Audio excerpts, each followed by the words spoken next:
Hello and welcome back to the Napoleonic Wars pod and another installment of our British Army series. Liam and I are back in the hot seats for you, and Professor Kevin Linch returns to talk about rank and file careers. If you're not familiar already, Kevin is Professor of History at the University of Leeds and is the author of the British Army 1783 to 1815, an award-winning publication. And GeorgianArmyOfficers.org is the spectacular database on, funnily enough, Georgian Army officers. So if you want to research the King's Army, or specifically the officers in the King's Army, it's a pearl of a database. So folks, we'll put the link in the description. Go and have a little mooch around, have a poke around, follow up any little queries and curiosities you have, because it's a fantastic and very usable resource. And it's there for you to access for free, so you don't even need to pay for an Ancestry subscription. Kevin, great to see you again. How are you doing? I'm doing all right, thank you. It's great to be back. And Liam, you're fresh, sort of blood-stained and battle-scarred from the Waterloo reenactment. How was that experience for you? Oh, it was incredible. It feels very apt to talk about this today, having only got back yesterday. Still got the powder marks, the powder burn marks, and my hands are still dirty, even though I've had two showers. But that's black powder for you. See, I'm surprised that you decided to wash. There's a part of me that sort of thinks that just, well, I mean, I know like smells and everything and like the 27,000 degree heat that we're experiencing in the UK in the moment, but also it's a badge of honor because Yeah. you've got all of these scars and burns and all the rest of it. And like, there's part of me that's slightly surprised that you're willing to wash this off, even in the name of hygiene. Like, where's your commitment to the Napoleonic cause, man? I mean, I was very lucky as I came off the field. One of our guys was a bit too hot, so I stayed behind and assisted him off. And I got some portraits taken by the New York Times. Now, whether they use them or not, I don't know. But I think it's probably as close as anyone will get to looking like a soldier at the time. But I would also add to the fact that my wonderful wife would probably disagree with the whole lack of washing situation. Yes, I can't think why.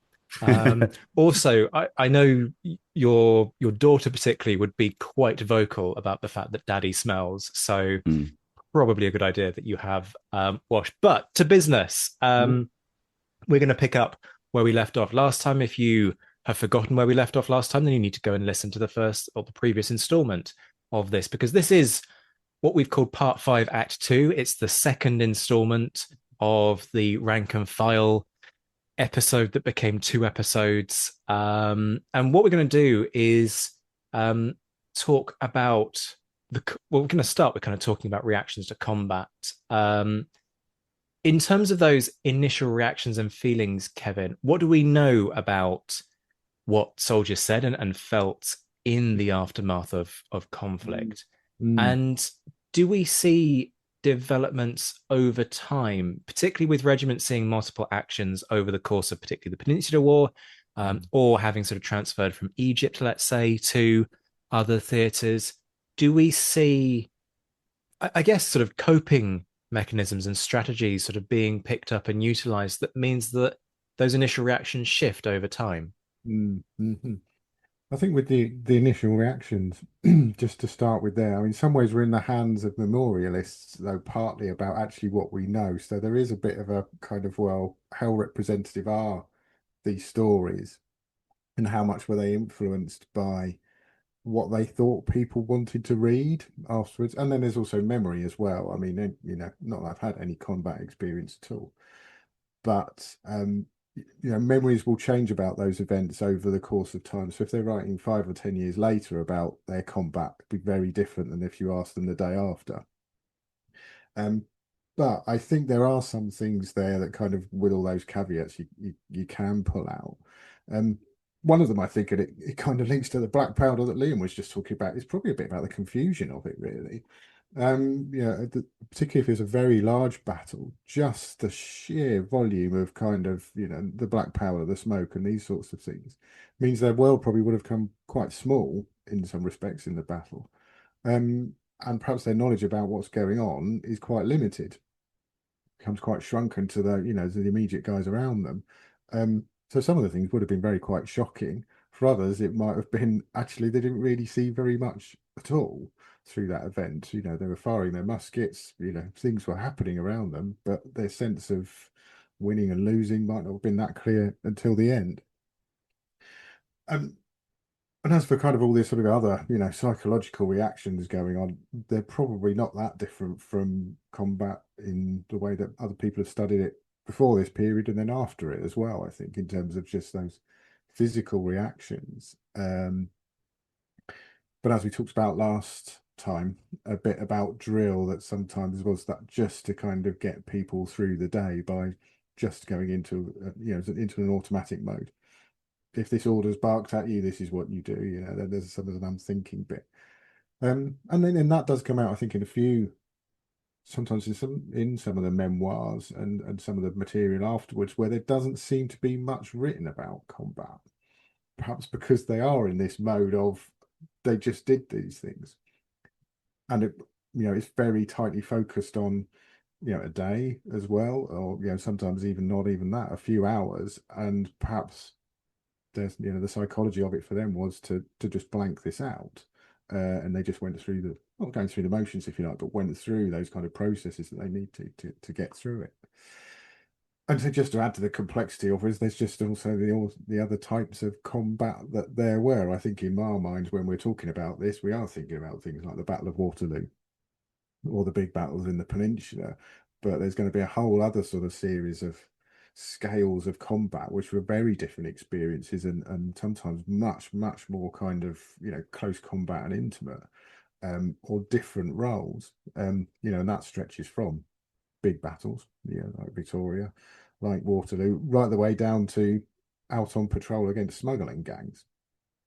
You know, being that in kind of environment where they're in a very small group, you know, on patrol, and things start happening and they're having to have these firefights with, you know, in the dark essentially, with, you know, a small group of people who know their locality very well. So lots of different, you know, different ranges I think that people could have. Taking that kind of sort of the big battles though, the kind of sort of classic warfare and how that changes, coming on to that sort of idea and coping mechanisms. Ed Coss's work is kind of brilliant on this in terms of, you know, the soldiers would start to realize that actually these things about drill and about kind of muskets and keeping them clean and all this sort of stuff they keep getting told actually become really important, because that's the kind of stuff that will keep them alive. And so their understanding or appreciation, perhaps a bit grudgingly sometimes, of these things, you know, is kind of reinforced that, yeah, actually, if we do these things when we're told straight away, and the commander knows what they're doing, and this is one of the things about Wellington and some of the good generals, then they will get through the day, or they're more likely to, you know, successfully. So they kind of learn that, I think. Interestingly, there is some things, you know, for, and again, this is not peculiar to the Peninsular War period and, you know, and that era, where exposure to combat over a long duration, you know, repeated exposure tends to actually then start wearing these soldiers down. They get to a sort of peak, and then afterwards, they kind of, their performance starts to just drop off because it's just too much to kind of deal with, really. And so other coping mechanisms start appearing. Things like drinking is the obvious one, and that kind of, yeah, recourse to kind of violence, in other scenarios, so plundering and those sorts of moments, but also, you know, some other things like kind of just not kind of doing things that they're being asked to do. So kind of, you know, lagging behind a bit on marches, sometimes getting ill and not kind of, you know, wanting to get back to their comrades as quickly as possible. All this kind of gets labelled as kind of, you know, laggardy and kind of, you know, not being professional soldiers. But on the other hand, it is a response, I think, to a very stressful environment. Some of the more extreme cases of that do feel a bit like depression when you read them. You know, these become mental health issues that is kind of, yeah, they're being asked too much and they're not getting a break from it. And I think certainly a little bit towards sort of 1813 and 1814, some savvy commanders were starting to realise this, that you know, that some units need to be, you know, a bit more treated a bit more gingerly because they were in this state, I think. So there were, some changes over time, I think, in that response to, campaigning, I think, the long sort of term campaigning, which is very different in the Peninsular War, the 1812, 13, 14, from what the British Army has fought before. So it is a kind of a slightly newer problem for it to deal with, about having frontline troops in action year in, year out. Kevin, I just want to pick up on a thread there that sort of stuck in my head a little bit. You talk about the sort of different types of combat, and I think that's pretty clear. Now, for the rank and file, I don't suppose, they're not, there's no hindsight for them. They don't know necessarily what's going to happen, but I can imagine that certainly the old and bold would know, for example, like we are here. There's going to be a sort of pitched battle, dare I say, of sorts. When they're in a more fixed location, siege warfare, I'm thinking here in particular, that kind of build up, your Badajoz, your Sierrads, your San Sebastians. Do we see a sort of marked difference in there, either anticipation and or reaction to it, perhaps, or is it along the same lines? Yeah, it's an interesting one. I think for the sort of anticipation there, that in the perhaps early ones, again, like the sort of big battles and the ongoing campaigning, this is still a bit of a novel experience for the British Army in those early ones. Um, and probably at first it seems, some of the soldiers, I think, object to some of this kind of work. They're not kind of protesting on the streets, but there's a kind of sort of grumbling about, well, why are we digging trenches and that sort of stuff. And again, this is not peculiar to the Peninsular War. Um, so there is that. Yeah, I think perhaps as the wars go on and there are more of these sieges, and also they're the certain type of sieges as well. They're the sieges and then the storms. I think there probably is more of a sense of actually, what is coming is going to be horrific.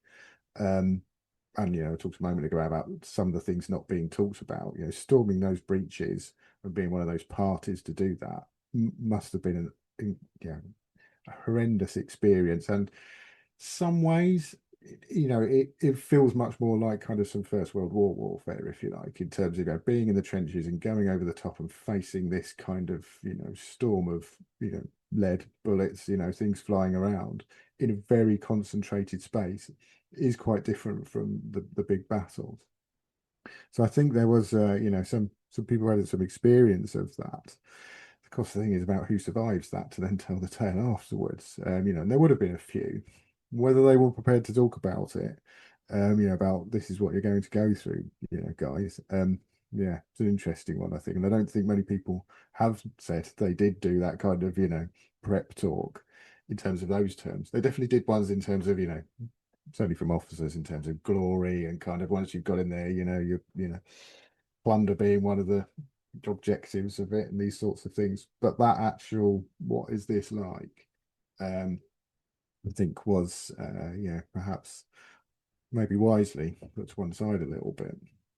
Yeah, I wonder how much of it was sort of not written down to not only protect themselves, but almost to, if you're writing a letter home to your family, you don't necessarily want to, give that kind of information to them. You want to protect them from it as well.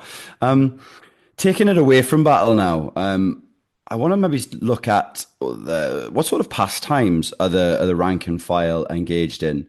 Do they? I know we've talked before about the delays in things like pay coming up, and it's probably different on campaign as to being on home service.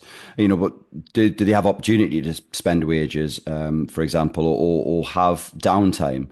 And I think looking deeper into the topic of R&R or rest and recuperation, are there ever opportunities for the rank and file to get home leave from active service? And it's not something you kind of think of as possible, but if it is, how common was it? Yeah, yeah. I mean, on the sort of spending and pastimes, part of it is driven by actually, are they getting their pay? I think, and where if they're, as you said, if they're in sort of fixed garrisons, that becomes a little bit more routine. And then certainly in terms of what they're spending their money on in somewhere like the Caribbean, would be food. Is kind of their rations are fairly boring. So actually one of the things you can spend your money on is actually a bit of variety in the diet. And that would be true in some other places too. And alongside with that goes drink as well, I think, spending money on kind of, on alcohol. I think as well, kind of other pastimes, there is some things about kind of gambling at sort of low level and kind of playing games, and you see these little things like, packs of cards and these sorts of things for often, for soldiers. So you get a sense, and dice particularly as well, kind of dice games. And again, it's not something unique to this period where it's kind of, right, okay, they're keeping these because that's something to do, when they get downtime. And outside these bit battles, and if they're not marching and they're not on campaign, they did have, sometimes a bit of time on their hands. Um, the other thing that they could do, and it's particularly if they're in garrison somewhere, and certainly in the UK, so in Britain and Ireland, sometimes would be take on some extra work. Some of them having kind of trades and these sorts of things. There might be jobs going within the regiment, but also sometimes there might be some things outside of that.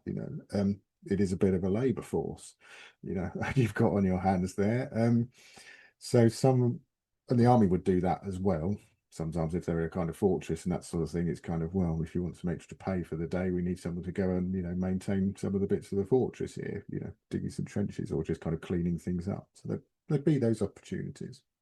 A lot of this, though, is kind of all of the things the soldiers have been doing, if you like, is driven by themselves, I think. There isn't much kind of organisation to it from the top. It's actually probably what they bought from them from their civilian lives, basically, from their lives beforehand. Though you do see towards the end of the period a few changes starting to come in a little bit.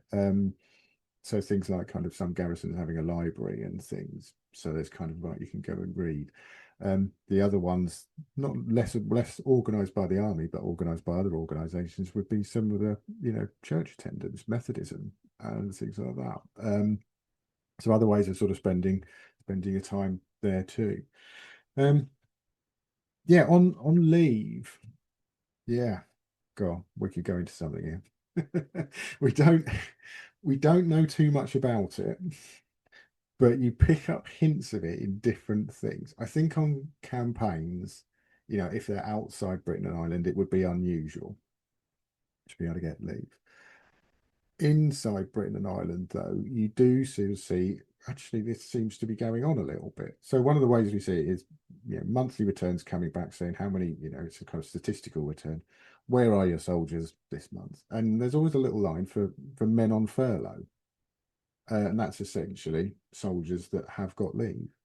It's never many, but it is happening.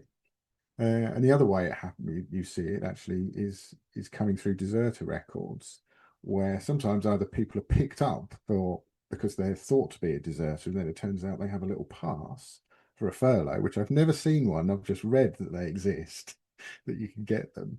Or the other way around, where someone's deserting and they faked one of these furlough passes, and they're going around pretending that they're actually on leave. I think my sense is that all of this was at the sort of behest of the command officer commanding the unit. So a lot depended on their attitude towards it. So who got it might be, there's some sense that they were deserving of it. That they were a good soldier, or they had family members, or something had happened that they were allowed, had a reason to leave the regiment. And obviously that from an officer's point of view, they're putting an enormous amount of trust in that soldier to actually kind of come back after that. So it did happen, but very sort of small scale and very individualistic, I think, in terms of soldiers actually being able to get leave in that sense of, complete break from the army for a bit and then they come back to it. Kevin, just thinking about the career angle here, promotion, not necessarily kind of getting into the whole promotion from the ranks thing, a la Sharp, because we've sort of knocked on the door of that in other episodes. But in terms of this system of getting your stripes, I'm curious about the prerequisites. First of all, we talk a lot about, there's an expectation that a sergeant can write, but what does literacy really look like during this period? In some instances, being literate means you can scrawl on a marriage register. So, was that necessarily the case? I'm sure there were plenty of inventive workarounds. If you're getting a little bit of extra pay for doing the sergeant's job, but you can't write, you can always get the corporal who can write to fill in the books for you. Yeah. So what are there in terms of the checks and prerequisites? And is there any sort of training, I guess, to prepare them for these leadership roles, particularly thinking about something that Liam will certainly be attuned to, which is this idea that within the sort of internal economy and functionality of a regiment, your senior NCOs probably have a more active contribution day by day than your most junior officers. But now Liam might argue that there's some more active contribution from senior NCOs than some of the very senior officers in the regiment. But let's not have that argument here today. Um, but with that in mind, it's Mm, important to have the right people in the right places with mm, this. So is there any sort of support system in terms of this is how you do the job well? yeah. I mean, perennially, kind of studying NCOs is always kind of difficult, I think. And, you know, I talk to people who study the First World War and still kind of like, yeah, we sort of know what happens with NCOs, but we kind of don't. Um, yeah, I mean, officially, there were these kind of requirements. They were meant to be able to read and write, and, you know, they had certain responsibilities in terms of, you know, the paperwork, that interior economy of kind of, yes, signing people off, making sure people get paid and checking all of these things and filling out all these, you know, forms that the army required. But as you say, kind of actually how that worked, it is a little bit more of a thorny question that, yes, some person could be a sergeant and corporal and not do those things, and someone else would be taking it on for them. And there's, you know, there's lots of advantages to being a kind of NCO. There's, you know, pay is one of them, obviously. Um, so yeah, there is almost certainly going to be, you know, even though they're not written down, examples of kind of people getting into these positions who didn't quite fit all the criteria. And you know, some work that PhD student of mine did quite a while ago, Daniel Coombs, found really interesting things about people not only getting promoted quite quickly sometimes, but also demoted. That there's a bit of a churn going on in terms of, you know, NCOs. Some of them sometimes it's because they just, you know, break some of the regulations, and it's kind of, well, you know, if you're in that position and you break the rules, then you're going to have to go down a step. Um, but I wonder whether actually that sort of turnover almost was kind of like sort of people going on trial for a bit. Someone looks like they kind of potential NCO, so they become a corporal and they're in it for a few months, yeah, 6 months or so, perhaps even less, and then they do something wrong, which shows, you know, you're probably actually not suitable to be a corporal, and so they go back down the rank. And I thought it was really interesting to see that sort of experience for NCOs, that it's not a kind of linear, once you've got at one rank, you're kind of secure in it, and then, you know, you're on a sort of conveyor belt all the way up to kind of regimental sergeant major.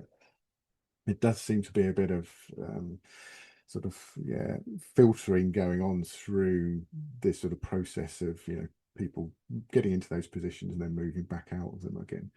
And that may sort of answer your question a little bit about training, because yeah, there wasn't really very much at all, if any. If there was, it would have been kind of passed on from others. I think so. It'd been very internal to the unit. I think if a more senior NCO took a liking to, you know, a potential NCO, or, you know, as corporal, hoping to get sergeant, might kind of, you know, tell them some of the stories, tell them some of the tricks, tell them how it works, get them thinking about, you know, who to talk to in the regiment, who'd be interested in promoting them, you know, putting a good word for them with the you know, the commanding officer and these sorts of things. So it would be very informal. The only, you know, very, if a specific example I can point to of training were things like regimental schools for the children of the regiment, if you like, so the sons of serving soldiers. And there was a very clear sort of sense in the Horse Guards mind in setting these up, that we're training future NCOs here. But that's basically because they were training them to read and write and be able to kind of fill out all of those forms and these sorts of things, you know, and giving them some of the basics about how the army works. So, you know, leadership in a sense of kind of, these are the tasks you have to do, but not much more than that, really. Yeah, so, you know, as with all of the things we kind of talked about, really, I think a lot of it probably depended on the unit, and probably depended on the people in that unit as well, about how these things worked in terms of promotion from, you know, from being just, you know, an entry level soldier up to corporal, and then all the way through up to the higher ranks. You mentioned about senior NCOs and how important they are, and yeah, I'm not going to disagree with you on that. I mean, I think the sort of sense that they're the ones who know what they were doing and kind of running the regiments. And yeah, I am going to talk a little bit about kind of promotion from the ranks, because sometimes where you see some of the, if perhaps the or some of these soldiers go, is they, if they do get promoted from the ranks, sometimes they will end up as adjutants, and they still carry on that kind of, they're the people who know how to run this unit from on a day-to-day basis, or they go into other roles, things like quartermaster, the regimental quartermaster. Again, kind of actually, these are the things we need to make sure we keep doing to keep this unit functioning. Making sure that we have all the things we need, and this is running as smoothly as it can, because we know issues about food and pay and equipment. If they get out of hand, that starts to degrade the unit. So I think those that went all the way, if you like, and then stepped into those different jobs are good evidence of actually how important they were to running the army, because it's where they end up. Yeah, I think there's a great letter, and I can't remember which one it is, one of Wheeler's letters, and he talks about, I think the sort of pay clerk is killed, or the pay sergeant is killed, perhaps, and the paymaster turns around to the adjutant and says, "Oh, Private Wheeler's your man. Let's get him to get the books in order." And the adjutant says to him, "Well, you can be a corporal and do it, or you can be a lance corporal." And he says, "I'll take corporal because I get the money. If you make me a lance corporal, I'll have to do the job, and you won't pay me." So Yeah, it's a really sort of really interesting to sort of look at the dynamics of promotion from these lads. And I don't, by the sounds of it, he didn't particularly want it either, but um, it's really interesting to look at. Now I'm gonna ask this question, and you're gonna see Zach like hit the roof. He's gonna go off. I'm gonna pull the pin, and he's gonna go off like a hand grenade. Yeah, yeah. Crime and punishment.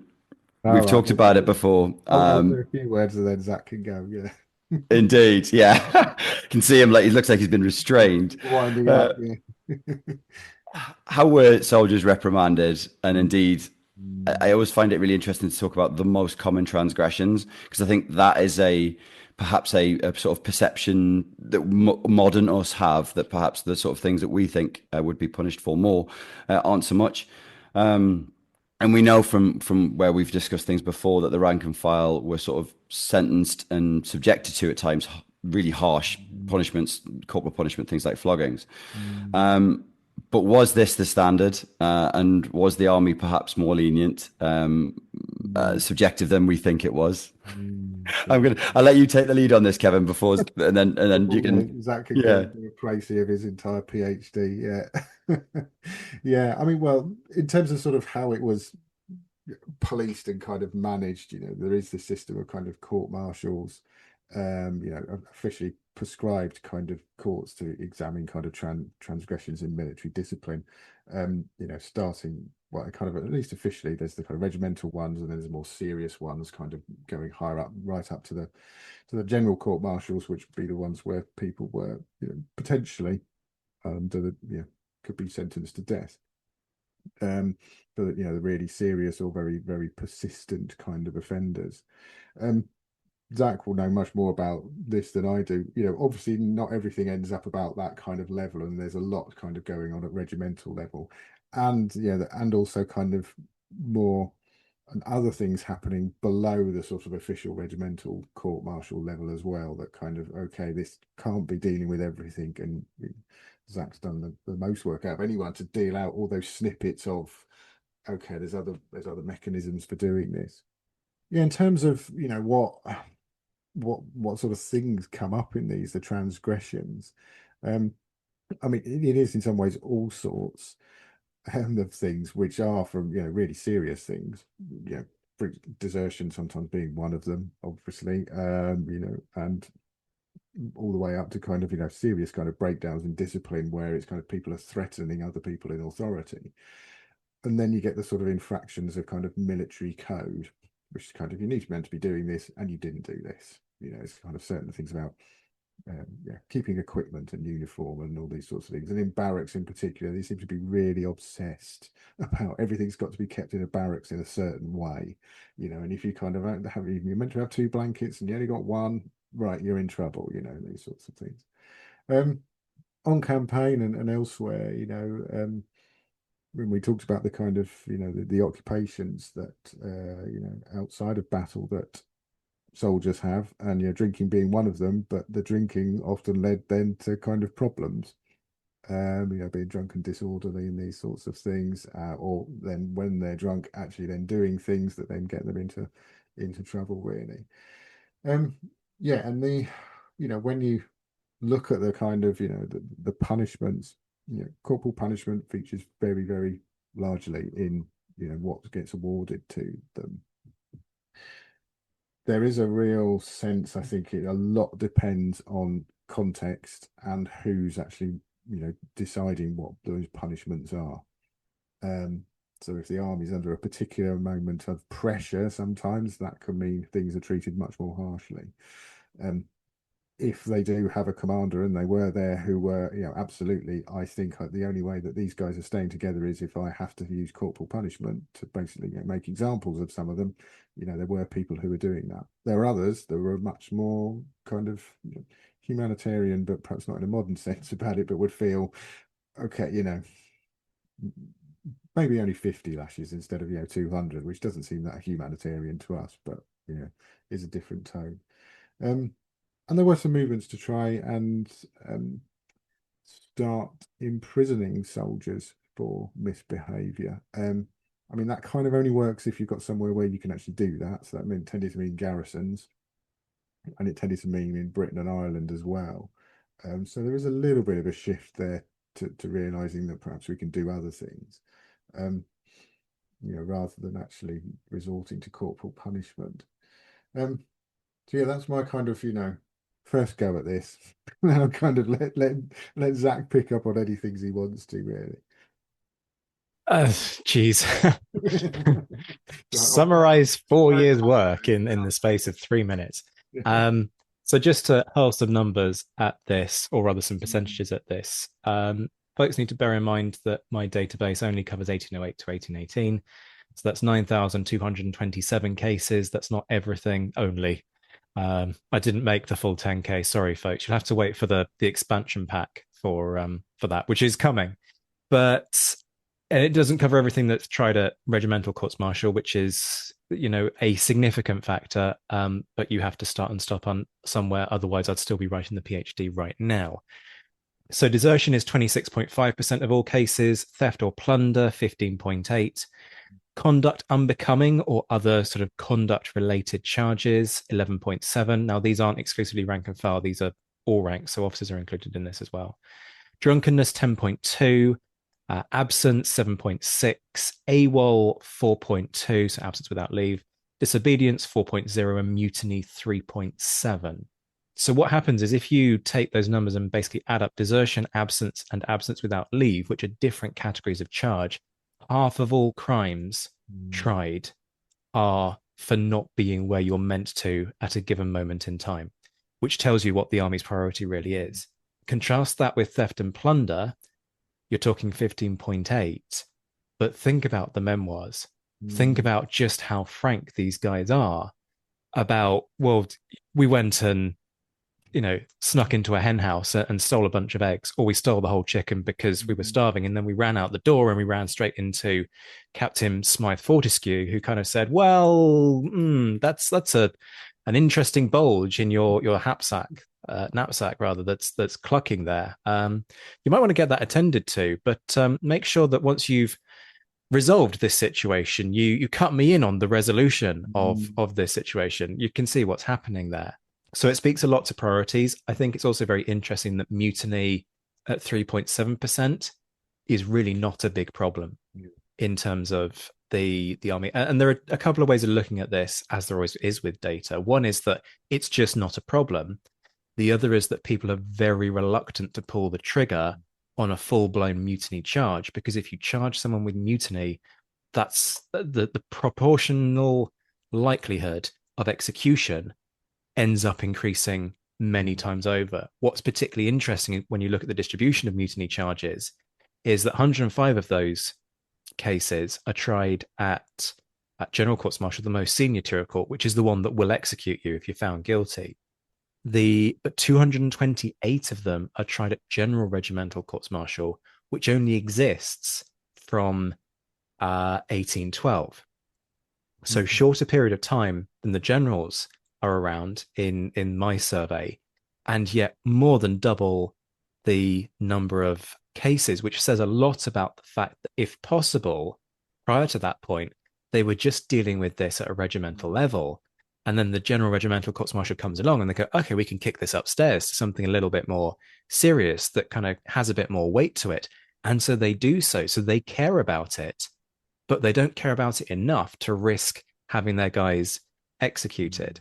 And that says a lot about army priorities and exactly what Kevin was saying about the ability to kind of manipulate this. And if you're the arresting officer, you have a lot of power in shaping how this individual experiences the military justice system. Because if you class them as being absent when actually they've run off for 3 weeks and been brought back by a patrol, you're able to basically save them from an execution or the potential for an execution.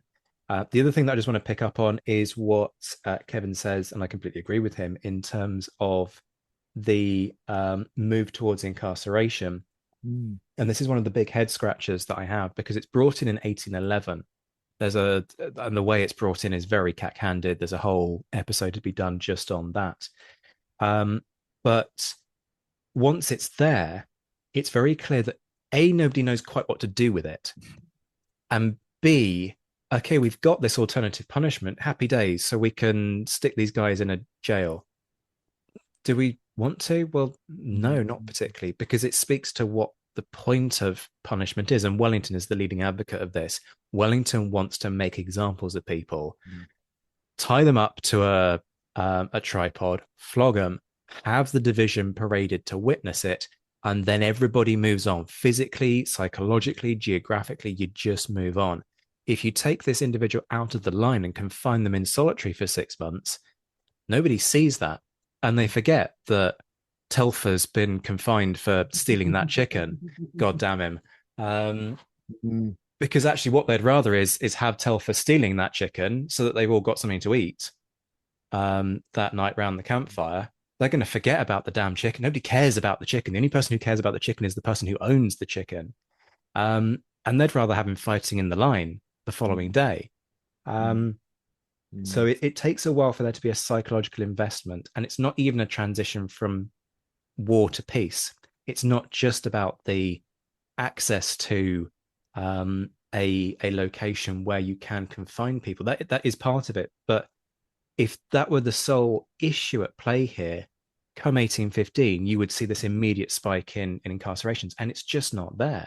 It's not until 1817, when you get a new Judge Advocate General, who's overseeing this whole thing, that you can then see this very rapid rise. And that doesn't make any sense whatsoever, because the previous JAG is the guy who pushes for the amendment to create this scope for incarceration as an alternative to flogging. So there isn't an answer to this. I can't get to the bottom of it. And it drives me nuts because it's one of the loopholes in my thesis.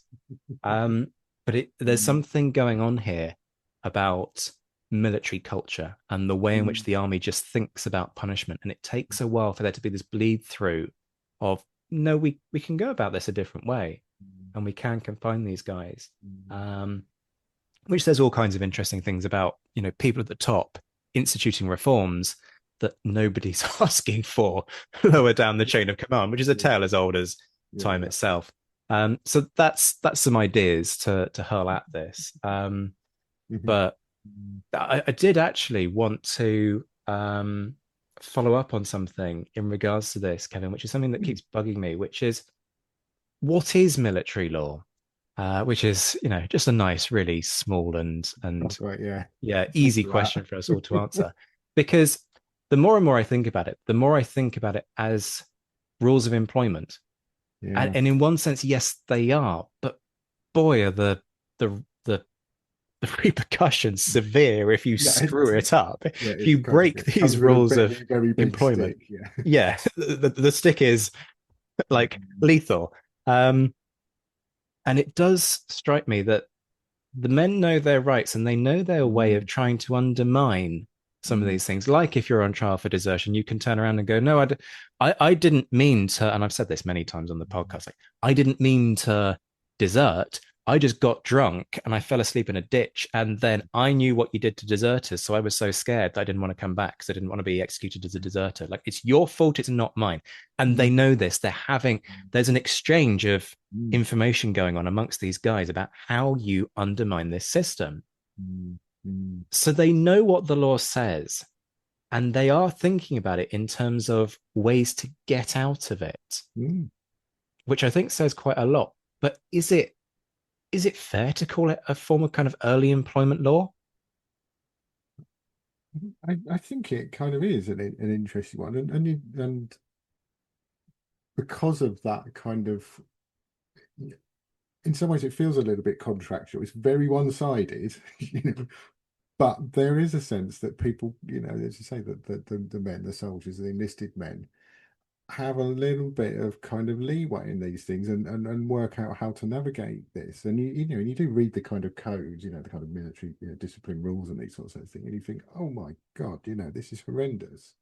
You know, and it feels very draconian, very top down, and in some ways it feels, you know, some other, it feels similar to other parts of the bloody code in the Britain in the 19th century in terms of the others, all the other things you could get punished for.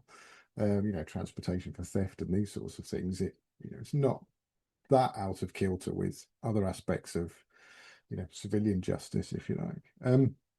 But yeah, that sort of sense that you there were these different levels of charges, and you know, sometimes officers would be careful about what charges they put on these sorts of things, and then also, as you say, the men kind of realizing, well, if this has happened, I'm liable to end up in this kind of scenario, so I need to now think about how I can, you know, get out of that, or kind of just accept that I'm in this scenario, so I may as well just carry on with this.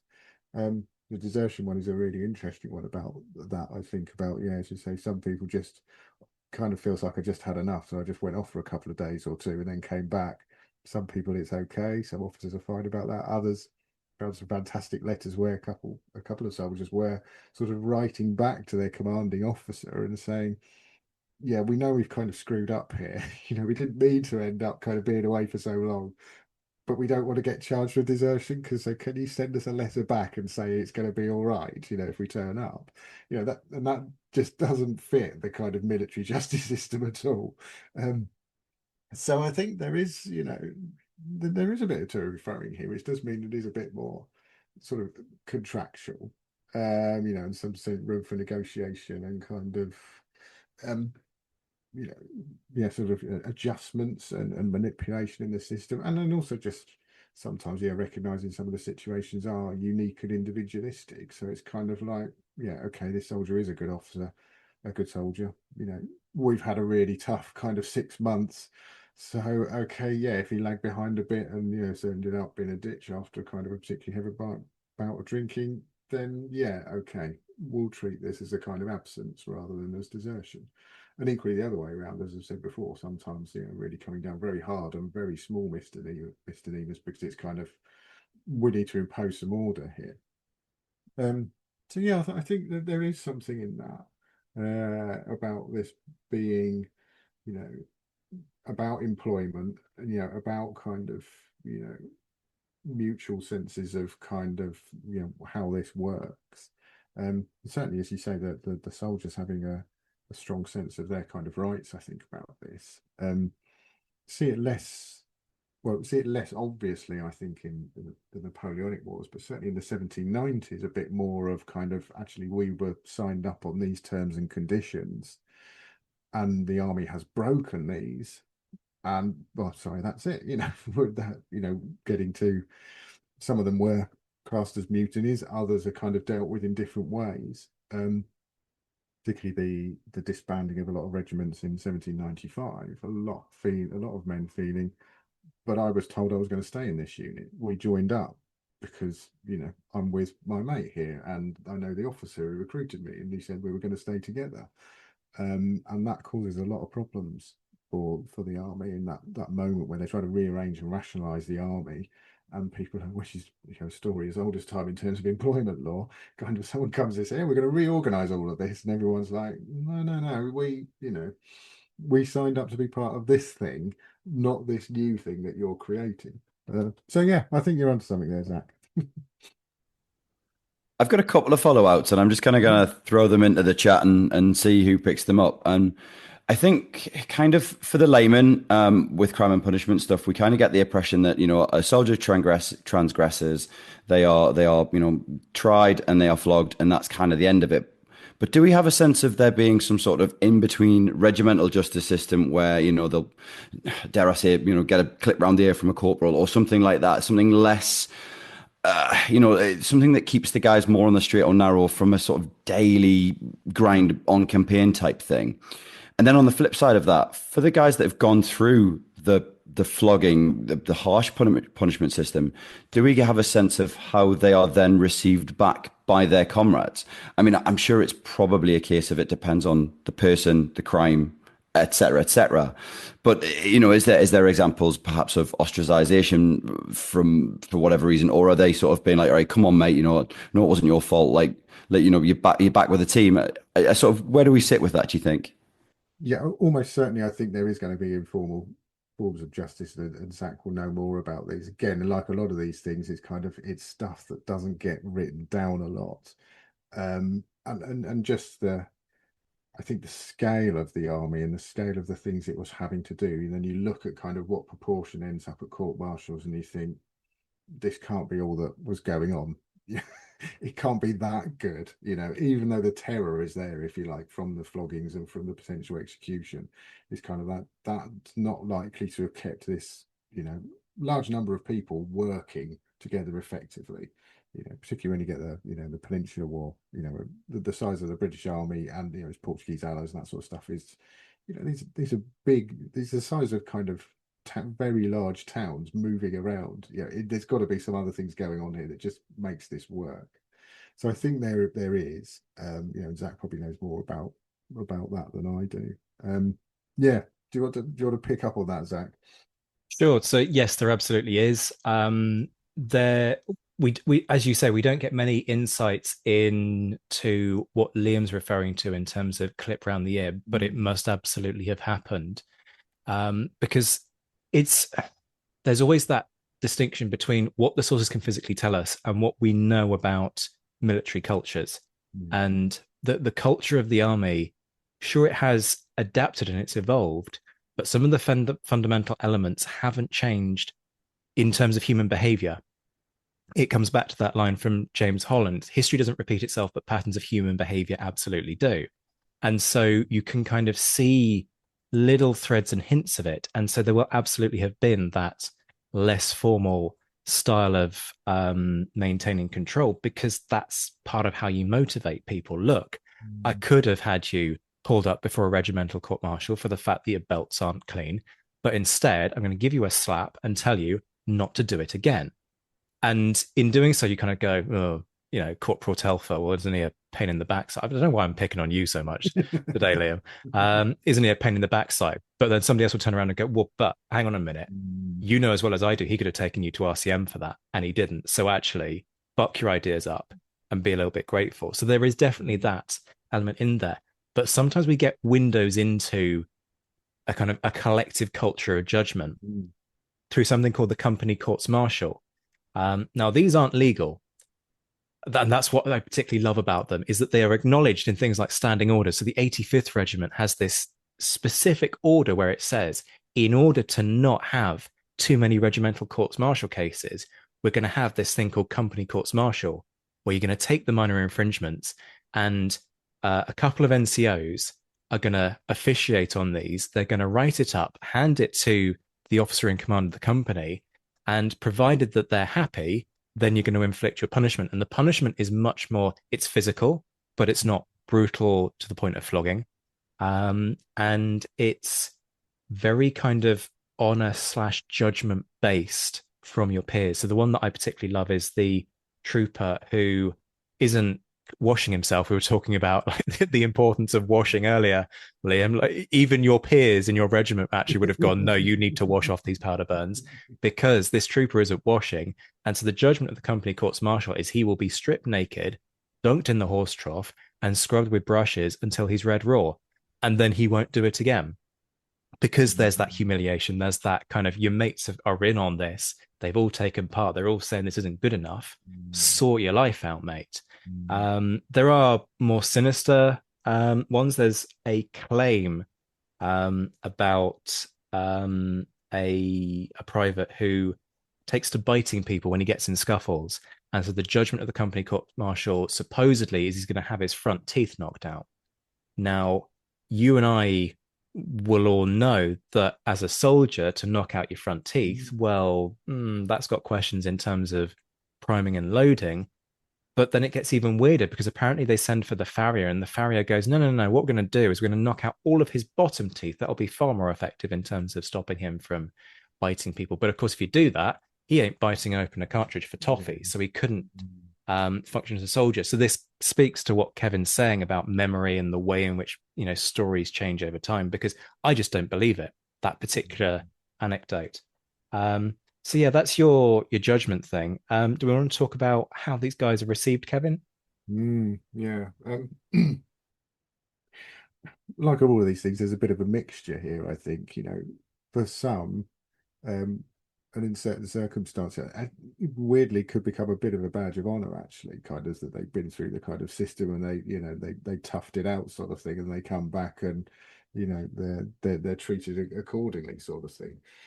I think there would be some others where it's kind of, yes, they've kind of done their punishment, and as Zach was saying earlier about this sort of exemplary, very public justice system, or disciplining system, there is a kind of culture in that kind of, once that has happened, then you're expected to go back to your kind of unit and carry on. Maybe not quite as it's gone on before, because obviously the intention is you don't do the thing that you did to end up in the court, but you're accepted back in.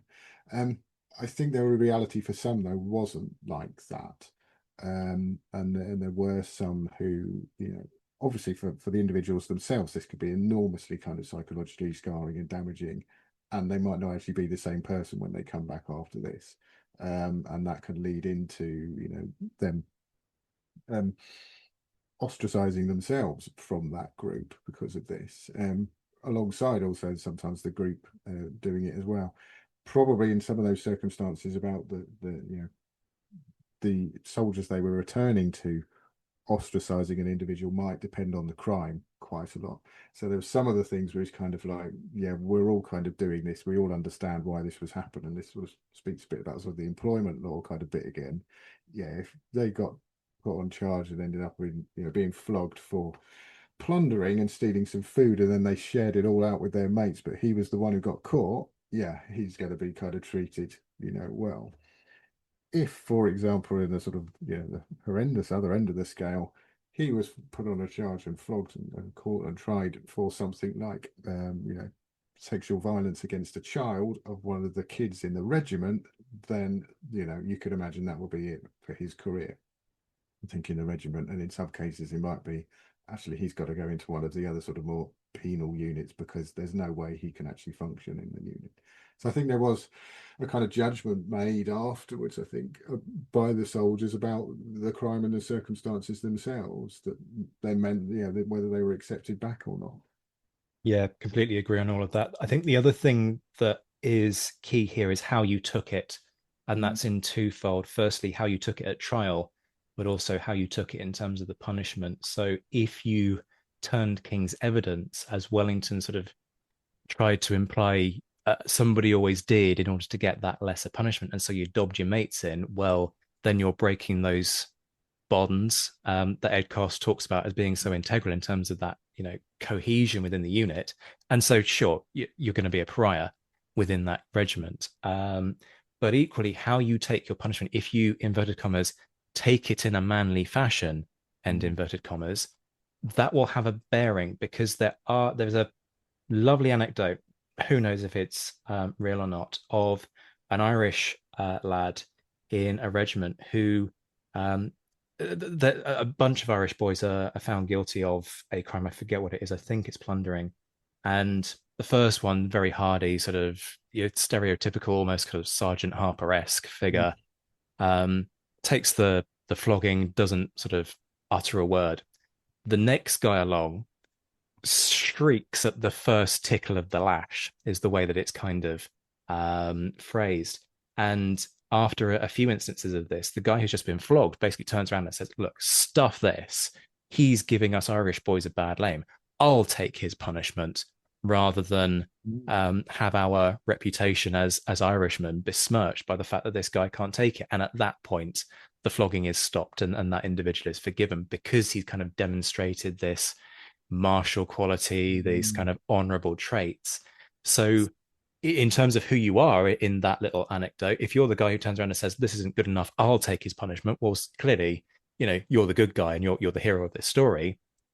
If you're the guy who's sort of going, "Oh no, yeah, I can't sort of I can do the crime, but I can't take the punishment," kind of thing, well, suddenly you're the one who gets the nickname, and you're the one who kind of gets pushed to the fringe. So all of those things also have a bearing. Now, just want to take this forward, Kevin, and it's something I think that we don't often consider, but can a soldier from the rank and file leave the army? Like almost like we can do today. You sort of put in some paperwork, you serve your notice, and then you're out. And if they could, how was it achieved during this period? And then I kind of want to follow it up straight up with, and I suppose it would depend on their rank on leaving and where they served. But how much kudos would a military career bring a man when he returned to civilian life? I think we discussed it with officers. Would it, for instance, give him a step on the employment ladder, for example? Yeah, leaving the army. Most of the people who, the soldiers who enlisted were enlisted kind of, for life, but in the sense that meant until the kind of the army decided that they didn't want them anymore. So officially, it doesn't look like there is kind of any mechanisms for soldiers to leave the army. A very few, and I picked them up in the correspondence to the commander in chief. Sometimes some soldiers could get kind of leave to, if you like, apply to leave to be discharged from the army, on the proviso that they found two recruits to replace them, or sometimes a few more. It's literally kind of only about sort of 100 people in a sort of space of about kind of 10 years that managed to do this, but there is a sort of mechanism there. But as with all these things, there's the kind of, well, what's happening unofficially, and the numbers of soldiers that are getting discharged each year, makes you think, okay, is there some other things going on here a bit? Obviously, a lot of them is kind of, well, they're just not fit enough anymore. So there is a point where medical officers would decide, this soldier is actually still quite well, but in terms of actually, being able to work on this campaign, it's not worth kind of keeping them in the army anymore. Whether soldiers could manipulate that, well, yeah, of course they could sometimes. Some of them would try and sort of feign injuries and these sorts of things, and sometimes they would try and deliberately kind of get ill, or expose themselves to dangers. One thing that kind of was going on was necessarily kind of discharging straight from the army was about soldiers moving around a bit. So, we've talked about sort of the recruitment process. So there might be that some, after some service would then, perhaps make it known, or it would be obvious to the officers that these guys need to be moved out of these sort of frontline units, moved into either second battalions or the Royal Veteran Battalions or the Garrison Battalions. And in some ways, the army was trying to keep hold of these guys rather than having to just go straight for a discharge. So the army starts sort of using this mechanism to move some of the manpower around and keep soldiers for a little bit longer. But that does sort of suggest that, although they couldn't officially leave, there was a sense of a sort of career coming to an end in the army, which means that they could be moved, expect to be moved into these units. And one thing we don't know very much about, because like a lot of these things is not written down, is like, well, how did they choose these people then?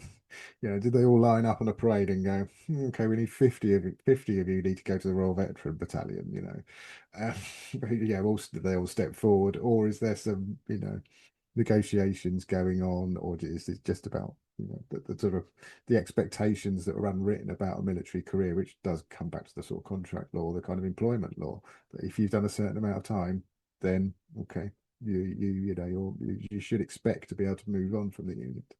And interestingly, there was a very particular group of officers, soldiers, quite a large number, who were recruited on a short service scheme. in 1806 and 1807 just for 7 years. They could then choose to re-enlist, but very deliberately were kind of had this sense of, actually, this is my time in the army. And of course, that fell in terms of when the 7 years were up, right just at the end of the Napoleonic Wars. And that caused a lot of problems because some of them were, well, actually, it's 1st January 1814, come on, where's my discharge? And kind of Wellington, the Peninsular Army and the Horse Guards are kind of like, we could kind of do with hanging on for you for 6 months, which is what they do, because there's some bits in the legislation that allows them to do that. But then there's this big spike in desertions in southern France, kind of as they cross the border, against people. I've done my time. And that was the other way, I think, that soldiers could discharge themselves, is that they just walked off and didn't come back. The desertion numbers are high in some instances, in some places, in some units, and that might be because they felt they done what they needed to do. The careers afterwards is a tricky one. As with all of these things, we're in the hands of kind of what information have we got. Luckily, we do have quite a lot of information, but it's not been worked a lot, I think, because there's a lot of information about pensioners. And obviously they still have a life after the Napoleonic Wars that starts stretching into the 20s and 30s and 40s, and then we get to the censuses, and you start to think, okay, can we start matching some of these people up? And that work hasn't been really done that much yet. The stories, again, from memoirs and letters, are that they could have a sort of higher sort of social status because they'd come back with all these great tales to tell about, the things that they'd done and these sorts of things. The reality for quite a lot of them would be that they may have some injuries, or they were kind of actually physically kind of worn down from their service, which meant employment was actually quite difficult for them in some cases. They wouldn't be able to return to the careers or employment that they had before. But for some others, they could make change their lives a little bit about this.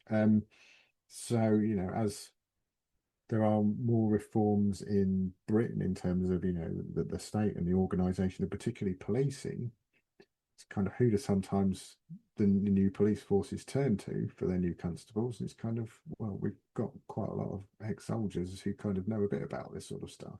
So there's a little bit of sort of predominance in these early sort of forms of civil roles, police roles of soldiers going into those. But of course, that never matches the number of discharged soldiers that there were. The numbers we are to agree on are enormous, and those kind of roles are very few and far between. The only other sort of point I can sort of make, and this comes out from John Cookson's work looking at particularly Scottish returning soldiers, was they tend to kind of go to towns. Even though they may have come from rural areas beforehand, they tended to sort of congregate in towns, and in some cases could do a mixture of all the things I've just mentioned. So they could go around telling stories in pubs, and they haven't been the great sort of returning hero and these sorts of things, pick up odd bits of kind of temporary work and these sorts of things, but then also perhaps might have a role in the local kind of administration of that place. Whether it be a parish constable before the police came in, or perhaps some other administrative role, particularly if they were an NCO. They just know how these things worked a bit, what were they being asked to do. So it's a really interesting kind of study of the particular group, but it shows you kind of what potentially we could do about the returning soldiers, I think, in terms of these records, because we do have all this information from the pensions about kind of where they are, because there's periodic kind of, we need to check all the pensioners and are they getting paid, or sometimes it's about mobilisation. Through the 1810s and 1820s, actually we're having a mild panic about something in the government. Could we mobilise all the Chelsea pensioners to form some kind of garrison units or something? So they do this kind of sort of census of them, which gathers all this information about them. There are so many more questions that we could ask just about that, quite frankly. I can see both myself and Liam exercising supreme levels of self-control, but we will leave it there for this one. Folks, you've been listening to Kevin Linch, author of The British Army 1783 to 1815, and the mastermind behind that incredible database, GeorgianArmyOfficers.org. Kevin, always a joy to speak to you. Thank you so much for your time and your good humour and expertise. Folks, this has been the Napoleonic Wars Pod. We will be back very soon. Did you enjoy this episode? Be sure to subscribe so that you can find your way back. If you want to stay up to date with all the latest news, sign up to our mailing list. The link is in the description. And don't forget that you can enjoy early access to all episodes, exclusive episodes, online courses, and much more on Patreon. The link is in the description. And if you're looking for personalized merch for the Napoleonic nerd in your life, drop us a line on social media and we can design something for you. Shout outs to our patrons who, at the time of recording in mid-July 2025, were in the mentioned in dispatches tier, Brendan Teeling, Beatrice de Graaf, Lynn Dawson, Jim Deary, Josh Keeney, Colin Fieldhouse, Jim Getz, Jeff Maple, Robin Brasher, Indiana Fats, Stephen Gillen, Hugh Brennan, Alistair Campbell-Grieve, Andy Meakin, Mark Anscombe, Rob Coughlin, Bruins Girl, Noah Fink, Miles Reedy, Nick Overland, Graham Goodwin, Chris Pramas, Anthony Gumbau, Anonymous American, James Fluick, Natasha Hobday, Rod Schwager, Chris Kimball, Gary Dennis, Ted Andrews, Richard Anderson, Arthur Forgy, Sam Moore, Wyatt Pollock, Joe Ayres, Peter Finley, Giovanni, Steve Gillen, Jean-Baptiste Van Merlen, Daniel Friedman, Neil Reed, Jonathan Willits, Wojciech Stefanovic, Zach Johnson, and Simon Weathers. The Admirals, Ian Harding, John Haynes, Mike Guest, Rachel Stark, Mark Duckers, David Priest, Graham Callister, Sean Sullivan, Stephen Ashworth, Reto the Sci-Fi Fan, Tim Day, Jason Morn, Tim Pritchard, Darla Vincent, and Rob Painter. The Chiefs of Staff, David Maxwell and Adam Coslin, the Marshals, Ryan Diamond and JC Kaiser, the Legion of Scholars, Kate Walcombe, Clemens Bevan, Dan Hazelwood and Bob Burnham, and in the Crown Yourself tier, Emperor of the First French Empire Todd Campbell, and the Duke of Wellington Laird Campbell. We'll be back very soon, but until then, this has been the Napoleonic Wars Pod. On behalf of myself, Liam, Luke and Josh, take care of yourselves, folks. Stay well. And as always, thank you for listening.